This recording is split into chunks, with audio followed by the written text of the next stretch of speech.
Howdy guys, welcome back to cruzermans inventions. This is the vintage long electric lowrider washing machine bike. So I'm going to pull this rotor off. When I rode it, I had not cogging problems, but the actual air gap was too far away from these to the magnets here. North south all the way around, and this is three-phase AC, running off the controller.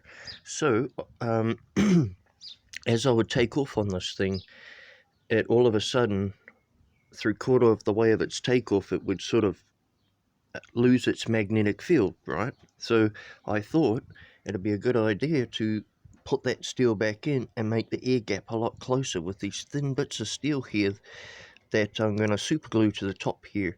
Now I've got to get these really flat, and I'm going to do two for now, one here and one on the bottom side, and just put this on and just see if it rubs. And if it doesn't rub, I'm going to make 36 of these little tabs and go along and do every single one of them, and hopefully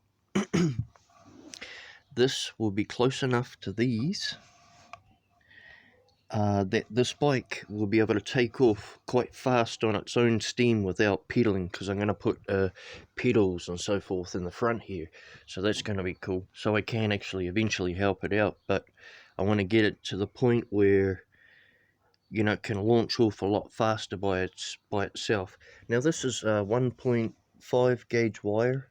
I wired all of these again. Some of them are aluminium. These two are aluminium.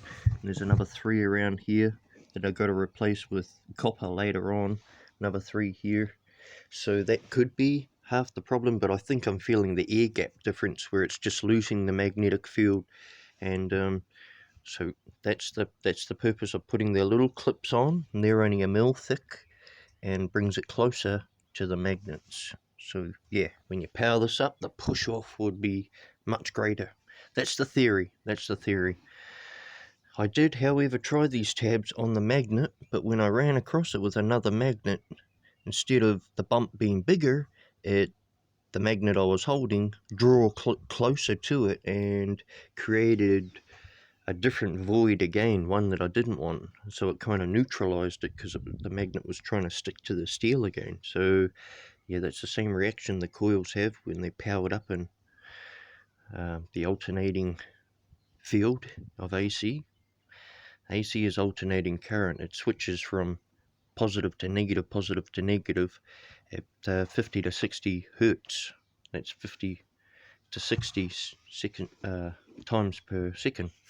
So yeah, that's the oscillation. DC is direct current. So I got these fat bolts here that I welded in. So I'm going to take this off and probably get to work on this thing. And there might be a part 2 on this coming up. And what it will be is the test run. And I just hope that the test run's going to be cool. I just hope the test run, it's going to work out. Man, these bolts, they only just fit. The stubs I put in here were even bigger than normal. And yeah, but what I want you guys to see when I take this off is the arrangement behind it. And here, these are the 2 rings. One goes either side of this plastic part to support it, of course. And this is the inside part. So all of this inside part actually came out of the washing machine and this whole shaft. Now as we come along here, you'll see all these spaces I made, the sprockets here, sprocket 1, sprocket 2, which is a freewheel one, of course, because that's going to the pedals. That's welded on a collar. And then yeah, not hanger bearing, just a, yeah, bearing, and then that's it, really. So when I finished all of this, I'll do the test and I'll do another vid on it, and I just hope it works out real good.